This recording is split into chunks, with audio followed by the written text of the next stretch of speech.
CM KCR గ్రామీణ ప్రాంతాల అభివృద్ధి ధ్యేయంగా పనిచేస్తున్నారని సత్తుపల్లి ఎమ్మెల్యే సండ్ర వెంకటవీరయ్య అన్నారు.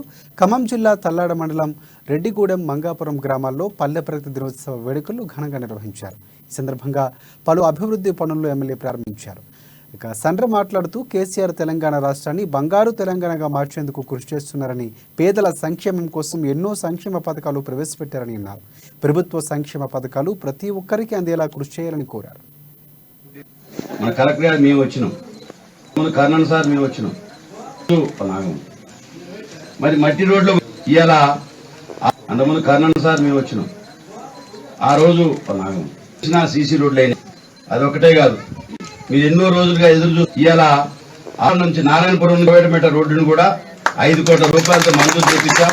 కొద్ది రోజుల్లోనే ఆ యొక్క పనులు కూడా ప్రారంభించే బాధ్యత ఎన్నో రోజులుగా ఎదురు చూస్తున్నాం. అంటే అభివృద్ధికి చిరునామా తల్లి కొడవేటమేట రోడ్డును కూడా 5 కోట్ల రూపాయలు ఖర్చు ముఖ్యమంత్రి కేసీఆర్ గారు. అందుకు కూడా మానవారు కట్టారు, ముగ్గులు వేశారు. కొబ్బరి మంటలు శుభ కార్యక్రమం పెళ్లి జరిగినట్టుగా ఈ ప్రగతిని నిర్వహిస్తున్నందుకు మన